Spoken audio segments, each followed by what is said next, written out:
Hello everyone. The event Fathers Fighting Famine is over now. It was amazing. It was a real good turnout, a great time feeding the homeless, helping people with their needs of clothing, and a lot of groups were there taking donations for other nonprofit organizations. I really was inspired today, and they gave me the opportunity to speak, and I spoke from the topic of my book. My book is called No, the Man is Not the Provider. You can get this on my website, my Spiritual Moments website. That's basically LaVon Holman Teachers at.com. Excuse me, LaVon Holman Teachers.com, not at.com. Anyway, but yeah, we had a great time. We had some dance contests. We had fun. I got involved. But the most touching part is what people said after they heard the message. And really, it was just a message of trying to provoke people to think differently. Because the question has to be asked, what if we got it wrong? And the deal is, we might have it wrong. And if we do, how do we change it? And the thing that I'm talking about that I believe that we have wrong is the belief that the male is the provider, the man. The title of the book says it all. No, the man is not the provider. The Creator is. And when the male and female was created, they was created as one. It was created as a unit. It was given a command to go and manage everything that the Creator has provided for them. If we just stop right there and study that, we'll see that there was a plan for the two, not separately. It was a unit. And even if the unit was separate, the provisions were still provided by the Creator. So what we have today is a cycle of understanding that continues to go on and on and on with the people, including myself. I got caught up in it, but I still was the type that I really did want to provide for my family. Whatever relationship I was in, I always took the role to financially provide. But I wouldn't never go back into a relationship without that type of mentality, but I would add the most important part of it, and that would be that the praise and the appreciation and the gratefulness will go to who it was supposed to go to, and that is the Creator, God, your Father. It's Father's Day, and we really need to understand where it needs to go. And then we can break some of these cycles of regurgitated hurts and disappointments and misunderstandings and things that's carrying on, like women going around saying they don't need a man in their life, well, to take care of them. Well, the truth of the matter is, they're right. They don't. The child needs a father, though. And if the father is here and alive, the child should be able to see the father. That's why even in the court system, child support and visitation are two separate issues, and one doesn't trump the other. So with that said, we have to get back to understanding, well, we made it so hard for ourselves, and we did it unaware. Truly, the majority of every couple or every person that has gotten together and had a child had this idea. Like one part of my book, I said, let's vision this. There's a young lady that she has a home, she has a car, she has a good job. God's been providing for her whole life. She meets a guy that's been doing the same thing, has a job, got his own house, and God has been providing everything for him. Well, they get together, they fall in love, they want to get married. But the first thought, no matter what has been taken care of for them the whole time, instantly, the female already is ready to submit that the male that she's marrying is her provider. And automatically, the male is ready to try to live that lifestyle. Now, the issue here is whether it was supposed to be like that or not. The reason why it wasn't supposed to be like this is because you're trying to be somebody that you can't. You can't fill the shoes of a provider, God. And you don't have to wait for that to be proven to you by getting sick or laid off or fired or living the pressures of that thereafter.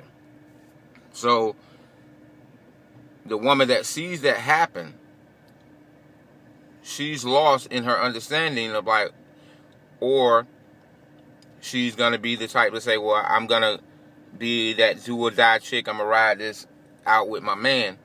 Well, the whole deal is both situations is still overlooking who the praise and the gratefulness and the thankful and the thoughts should be going to, and that's the Creator. Because you don't have to be a ride or die chick. You just have to be a chick that believes that God, your Creator, is going to continue to provide for you just like He was doing before you met the man, before you had the kids. Just like He was doing. He hadn't changed His mind about that. The only issue that's getting in the way is we are being tricked by this male as a provider into robbing him of the praise and the thankfulness and the gratefulness. And I believe that that's one of the major problems or causes of a lot of financial issues in the male's life. This male as a provider thing is so strong because it's been taught so long. Yeah, it's like going up against a giant to try to teach it differently. But somebody got to do it. That somebody happens to be me. And I'm not coming at nobody, leaders or whatever like that. It's about the teaching. I'm going to always say that. We got to change it. We got to correct it because the cycle is still going on. And it's so strong that it even goes into the gay and lesbian relationship, because even in their relationships, one of them is trying to take the role of the provider. It doesn't matter. That's how strong it is. It goes into that. So if it's already surpassing those boundaries, then we gotta believe that it's gonna go into our generation under us and the generation to come.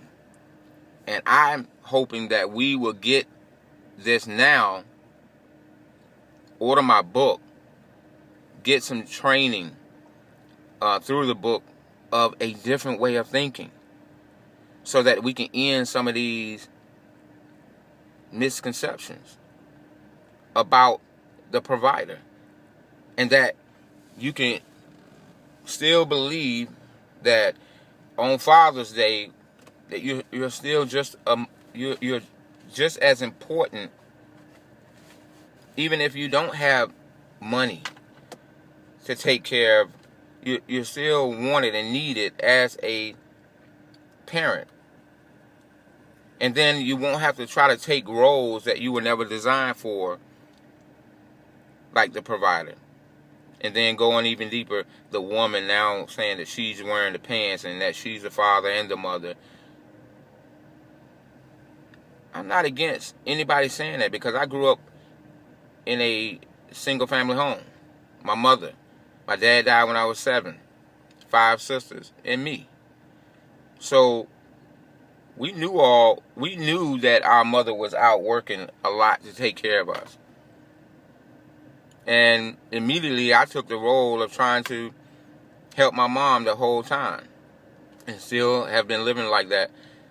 But The only change in it is I stopped believing that I was the provider.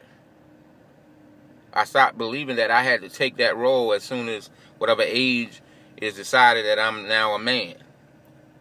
And the funny part about it, if you talk to men that's older and women that's older that have already lived the majority of their lives and maybe in retirement, and you talk to them, that because that's something that I did do. They know, after all the experiences and after all the financial woes and setbacks, layoffs and fired and changing of jobs and moving, they know that the Creator is their provider.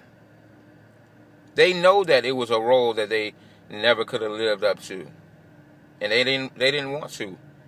So my thing today is, why do we have to experience that if the end result is we're going to find out we were never supposed to be trying to be that? And the female that that believes that because she's making more money, that it's hard to find a man, because it ain't about the money. Because the truth of the matter is, if you're making $100,000 and I'm making 40, if we took the proper mentality that the Creator is providing us with $140,000, then we wouldn't have those issues of inferiority and these complex situations or ways of thinking, because it wouldn't even be a part of our training in thought. Because we both would be believing that the Creator is the provider. The Creator. And if we believe that, then there's a lot of problems that we won't be dealing with anymore. There's a lot of arguments. Proceed to the route. That we will not be dealing with. And now, my thing is, I hope that the message, and I know today that it really touched a lot of guys' heart, but, the main thing that I let everybody know is that this is not a message that guys can be like, oh, I don't have to financially support my family. Well, the word provide means, in its Greek origin, it means to put someone beforehand other than yourself. To put beforehand.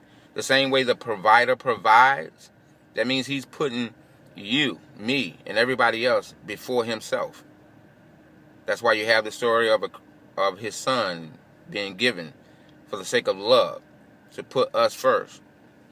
You are supposed to put your family first. You are supposed to put the woman in your life first. But you are not supposed to think that you are the provider. You are simply managing what has already been provided unto you, which keeps you humble enough to keep praising and being thankful for who is providing for you. And when that is in your heart, that can never be taken from you. And even the men that have a lot of money, and you want this appreciation to be given unto you for being a good provider. A good provider sounds noble, but you are not the provider. And you don't have to have circumstances to prove that. You can change it immediately. You are a good example of somebody that is putting their family beforehand. That's what you are. But you're not the provider. The provider is and always will be Jehovah Jireh. Also, for the man or the woman, it could be either one, that's using the provisions or one of what we know as a provision, finances, money, simply to control someone else. well, you will never receive the appreciation that you want or desire, because it's not that type of seed that you're sowing to receive. All you're going to get from that person is the evidence of them hoping for a way out.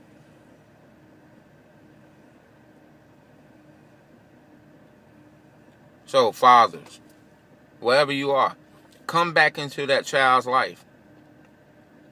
Come back into that child's life with the mentality that instead of pulling your hair out and thinking of ways to make more money so that you can be looked at as a good provider, why don't you get down on your knees and ask God to retrain you, to relearn everything, to ask the question, what if I got it wrong?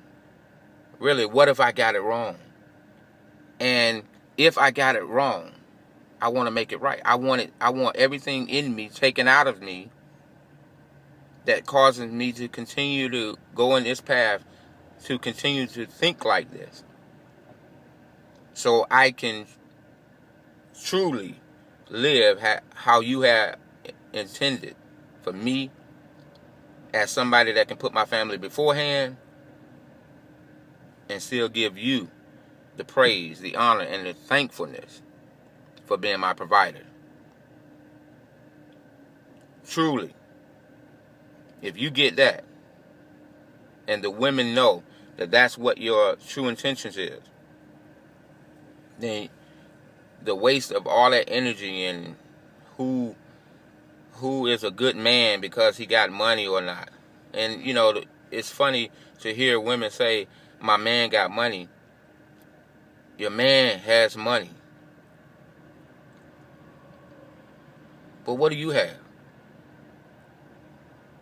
If that's the whole purpose of it. What should be more important is that you, the female and the male, can say, I have a provider. And then if somebody does exit your life, it won't be traumatic. It won't be a need for it to be traumatic, especially when the whole focus is you were only dependent on that person for money. The Creator got you. God has you. Your Father, on Father's Day and every day thereafter, has you. This was the message for today. This was the message for people to have a level of provoking to think something differently, to consider the question, what if we got it wrong? And hopefully this will be a good answer for you. Everything you need to try to get this book is on the website below this message, www.lavonteaches.com. You can email me at lavonteaches@cs.com. That's on there as well.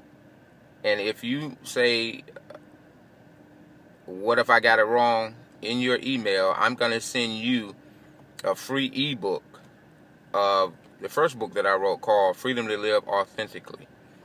And that's basically something that you will be able to read and understand that you owe yourself a chance to get rid of a copied life and live a authentic life just by researching, forgiving, and choosing something different than what your parents or the most influential people in your life chose before you. Because the truth of the matter is, we're all subject to evaluating ourselves and finding out that we are simply just living the same cycle that was transferred to us and we didn't even know it. That's one of the reasons why we have men thinking that they are the provider and not giving the Creator the praise, the thankfulness, the appreciation of Him being the true provider. I am Levon Holman, and we had a spiritual moment today. Happy Father's Day for real to all of you. And mothers, I thank you for wanting to take care of your family, and the man is not in there. The man is not there. I am a single parent too. I raised my daughters. I got custody of them when they were young, and they're now 19 and 23. But they know, and they would attest to the same message, that I believe that the provider is always the Creator. And no matter what success I have, in abundance I have, or